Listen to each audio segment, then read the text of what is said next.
اب آپ کو بتائیں کہ ایران نے جنگ روکنے کے لیے 6 اسٹریٹجک شرائط پیش کر دی ہیں۔ ایک اہلکار نے نام ظاہر کیے بغیر ایرانی میڈیا کو بتایا کہ علاقائی پارٹیوں اور ثالثوں نے ایران کو تجاویز پیش کی ہیں کہ جنگ روکی جائے۔ اہلکار نے نئے قانونی اسٹریٹجک فریم ورک کے تحت 6 شرائط بتائی، جن میں سے اولین جنگ دوبارہ نہ شروع ہونے کی یقین دہانی ہے، دوسری خطے میں امریکی فوجی اڈوں کو بند کیا جانا چاہیے، تیسری جہرے کو پیچھے دھکیلنا اور ایران کو ہر جانے کی ادائیگی ہے، چوتھی تمام علاقائی فرنٹس پر جنگ کو ختم کیا جانا ہے، پانچویں آبنائے ہرمز کے لیے نئے قانونی رجیم پر عمل درآمد کیا جانا ہے، اور چھٹی شرط ایران مخالف میڈیا آپریٹوز کے خلاف قانونی کارروائی اور انہیں ملک بدر کرنا ہے۔ یہ واضح نہیں کیا گیا کہ یہ شرائط کن ثالثوں کے ذریعے امریکہ اور اسرائیل کو پیش کی گئی ہیں۔ ایرانی میڈیا کے مطابق سیکیورٹی اور سیاسی اہلکاروں کا یہ کہنا ہے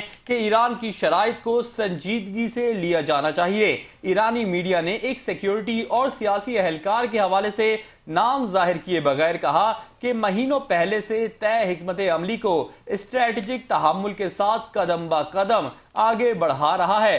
دشمن کا فضائی دفاعی نظام تباہ ہونے کا دعویٰ کرتے ہوئے کہا گیا ہے کہ ایران اب دشمن کی فضاؤں پر مکمل قابو حاصل کیے ہوئے ہے۔ اس صورتحال میں ایران جنگ بندی کے فوری امکانات نہیں دیکھ رہا۔